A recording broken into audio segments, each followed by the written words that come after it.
Okay, I believe we're recording here.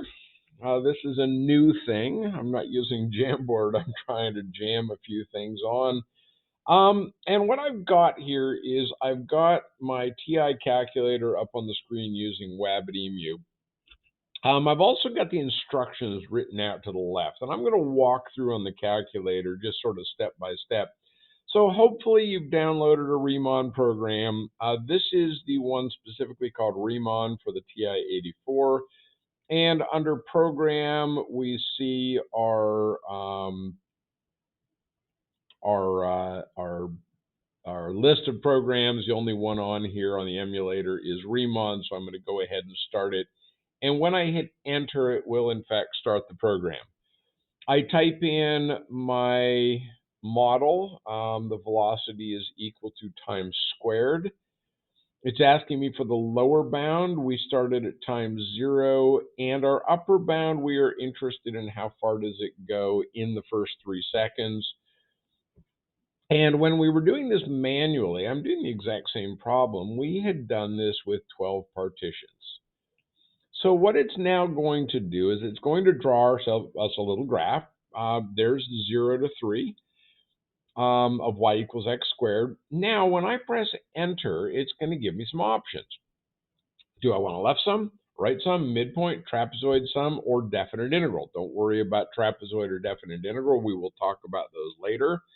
But if we now choose midpoint sum, it will draw in your rectangles, and it will tell you that the midpoint sum is 8.98438, which is what we got when we did this manually the previous time.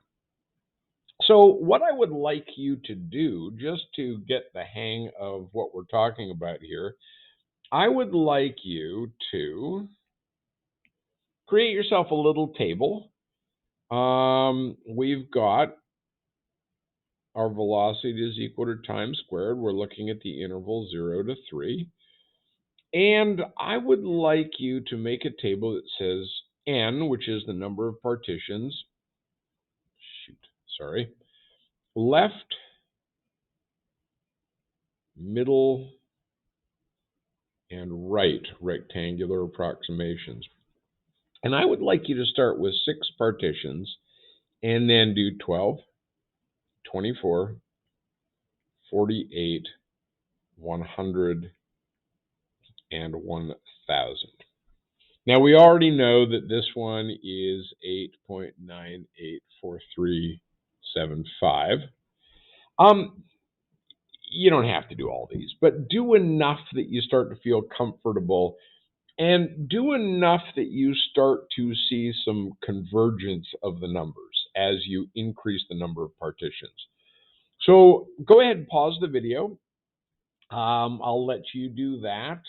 I'll pause here so that you can have time to pause and then come back.